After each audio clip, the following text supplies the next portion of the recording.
खूप दिवसांनी आली ह्या फ्लेवरची ऑर्डर. श्री स्वामी समर्थ. तर तुम्हाला दिसतंच आहे की रसमलाई किती एकदम एकदम फ्रेश आहे. ॲक्च्युली काय झालं होतं, रसमलाई इथे कुठे अवेलेबल होत नाही आणि जरी हवी असेल तर मग 12 नंतर मिळते. बट मला केक लवकर करून ठेवायचा होता कारण तो सेट व्हायला हवा होता.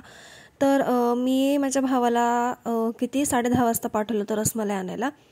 बट त्या स्वीट होमवाल्यांनी बनवून नव्हती ठेवली. तर ते बोलले की 1-1.5 तासांनी या, तोपर्यंत आम्ही बनवून ठेवतो. मग मी गेले 12 वाजता त्याच्यासोबत रसमलाई आणायला आणि त्यावेळेस नेमकंच त्यांनी आणून ठेवली होती आणि एकदम मस्त अशी गरम गरम होती.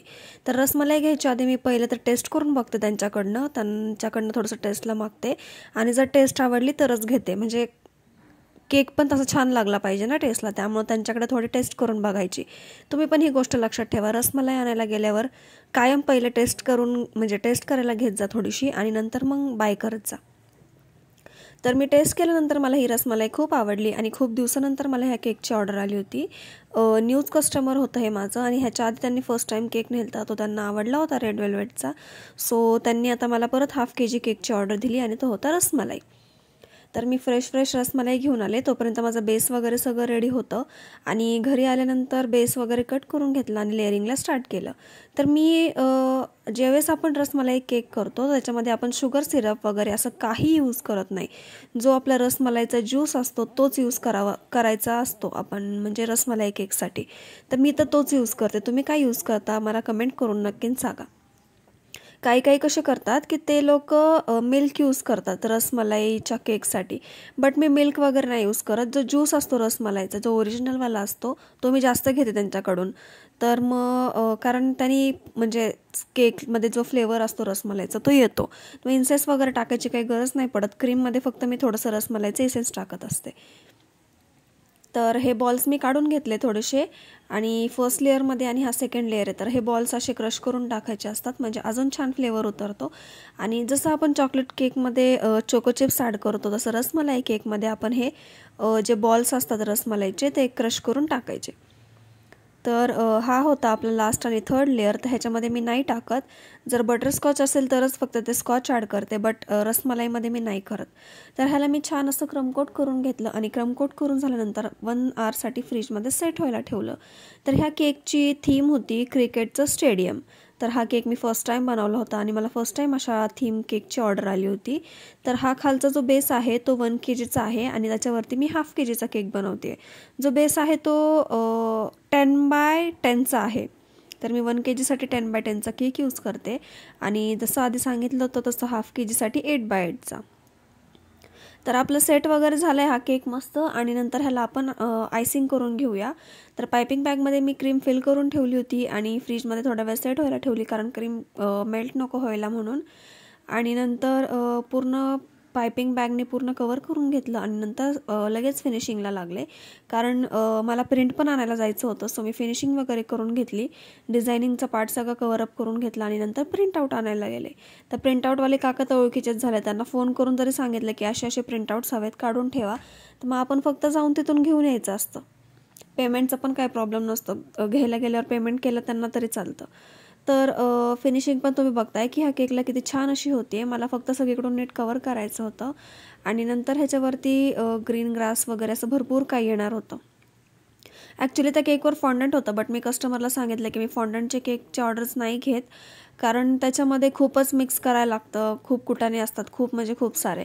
आणि तेवढीशासाठी मला कलरफुल फॉन्डंट्स आणायला परवडत नाही. ते बाकीचं जे आहे ते वेस्ट जातं.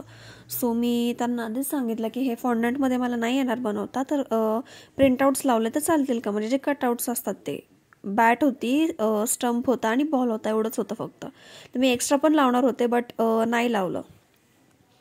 तर फिनिशिंग वगैरे छान करून घेतली. त्याच्यानंतर जो बेस वगैरे आहे तो क्लीन करून घेतला आणि जो बेस आहे खालचा जो गोल्डनवाला त्याच्यावर पूर्ण ग्रीन कलरने कवरिंग करायची होती ॲज अ ग्रास म्हणून. तर मी क्रीम ऑलरेडी फिल करून ठेवली होती आणि हे जे छोटंसं नोझल आहे नेमचं, ज्याने मी नेम टाकते त्यांनीच मी ग्रास करायला घेतली कारण माझ्याकडे ग्रासचा नोझल आहे बट तो खराब झाला आहे आणि मला म्हणजे वेळ पण मिळत नाही आहे लवकर की शॉपमध्ये जाऊन न्यू ग्रासचा नोझल घेऊन यायला. बट गेले की मी नक्की घेऊन येईन कारण ग्रासचा नोझल हा कंपल्सरी असतो, हा लागतोच. म्हणजे अशा अर्जंट वगैरे कोणत्या ऑर्डर आल्या तर मग त्याच्यासाठी ते जे नोझल असतं ग्रासवालं ते लागतंच. माझ्याकडे आहे बट ते खूप मोठंवालं आहे आणि मला थोडंसं छोटंवालं आणायचं नॉर्मल साईजवालं. तर ह्याला मी ग्रासची फिनिशिंग वगैरे करून घेतली एकदम प्रॉपरवाली. आणि नंतर साईडने पण मला ह्याला ग्रास काढायची होती. पहिले तर फिनिशिंग सगळी प्रॉपर करून घेतली. थोडासा वेळ गेला ह्या फिनिशिंगला, कारण प्रॉपर फिनिशिंग व्हायला हवी होती. कुठे काय वरती खाली असं दिसलं नव्हतं पाहिजे. तर मग मी थोडासा वेळ घेतला आणि एकदम प्रॉपर अशी फिनिशिंग करून घेतली. कॅमेऱ्याला माहीत नाही फोनच्या काय होतं आहे, बट मध्येच डार्क होतं आहे, मध्येच लाईट कलर होतो आहे, ऑटोमॅटिक होतो आहे तो. मग ते आधीमधून क्लिक वगैरे करायला लागतं. तर ही फिनिशिंग झाल्यानंतर जो बेसला लागलं होतं ते मी रोटेटरचं वगैरे क्लीन करून घेतलं. नंतर बेसचं क्लीन करून घेतलं, कारण जेवढं क्लीन असेल तेवढं छान वाटतं. घाण वगैरे असं कुठं असेल तर नाही आवडत ते, आणि दिसायला पण छान दिसतं, सो काही प्रश्नच नाही. तर हे तर झालं आहे. आता आपण ग्रास काढून घेऊया. तर तुम्ही सुद्धा बघा की मी कसे ग्रास काढते आहे, ते पण ह्या छोट्याशा नोझलनी ज्याने आपण नेम टाकतो. तर असं फक्त काही नाही, फक्त पुश करायचं आणि वरच्या साईडला ओढून घ्यायचं. बरोबर म्हणजे वरती पुल केलं की बरोबर डिझाईन तयार होते. तर मी तुम्हाला पुढे दिसेलच की कशी डिझाईन बनवली मी, म्हणजे ग्रास कशी बनवायला घेतली आहे. ग्रासच्या नोझलनी तर खूप म्हणजे खूप इझी जातं. ह्याने थोडासा वेळ लागतो, बट तरी पण छान ग्रास तयार होते ह्याने, आणि केकला लुकसुद्धा खूप छान येतो. तर तुम्ही बघितलंच आहे की आपली ग्रास किती छान अशी रेडी झाली आहे. तर ही तयार झाल्यानंतर वरती एक छोटासा राऊंड होता ॲज अ स्टेडियमसारखा, आणि तो मला पूर्ण ग्रीन कलरने कवर करायचा होता. आणि कवर करून झाल्यानंतर मी स्पॅच्युलाने त्याला फिनिशिंग करून घेतली. तर असं कवरअप केलं मी त्याला आणि स्पॅच्युलाने फिनिशिंग करायला घेतली. तर फिनिशिंग वगैरे सगळं झाल्यानंतर मग ते वरचं जे स्पॅच्युला वगैरे होतं ते सगळं क्लीन वगैरे करून घेतलं. एकदम प्लेनवाली फिनिशिंग करून घेतली. ह्याला पण थोडासा वेळ लागला, तरी पण मी प्रॉपरवाली फिनिशिंग करून घेतली. आणि फिनिशिंग झाल्यानंतर हे जे साईडचा जो राऊंड आहे, ग्रीन ग्रासचा जो टॉपला मी बनवला आहे, त्याच्या साईडने पण ग्रास येणार होते. तर आपल्याला वरती पण ग्रास बनवायची होती आणि मग त्याच्या आतमध्ये आपल्याला कटआउट्स लावायचे होते. तर ही फिनिशिंग मी करून घेतली एकदम प्रॉपरवाली. आणि ही फिनिशिंग झाल्यानंतर मी ग्रास काढायला घेतली. आता ह्याच्यामध्ये तुम्हाला म्हणजे टॉप व्ह्यूनी दिसेलच की मी ग्रास कशी काढते. खूप इझी आहे, म्हणजे जास्त वेळ पण लागत नाही. फक्त म्हणजे माझं कसं आता मला सवय झाली ह्या नोझलनी काढायची. ग्रासचा नोझल असेल तर ह्याच्यापेक्षा पण पटकन आणि अशी थिकवाली ग्रास बनते. ह्यानी पण छान होती, फक्त ह्यानी आपल्याला स्वतःहून त्याला डिझाईन करावं लागतं. तर मला माहिती आहे की तुम्हाला हा केक खूप आवडेल. तर ग्रास तर झाली आणि मी घेऊन आले होते कटआउट्स. असे कटआउट्स मिळतात फोटो पेपरवर. हे आपण टूथपिकला जॉईंट करून सुद्धा केकमध्ये लावू शकतो. तर मी फोटो पेपरवरच आणते. तुम्ही कोणत्या पेपरवर आणता मला नक्कीच सांगा.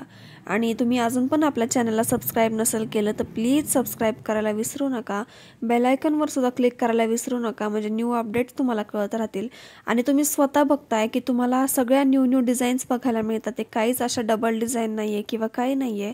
एखाद्याच फक्त डबल टिबल डिझाईन असतात, कारण कस्टमर आपल्या केलेल्या केकमधूनच डिझाईन सांगतात की आम्हाला सेम असाच बनवून द्या, आणि काही काही कस्टमर स्वतःहून डिझाईन पाठवतात.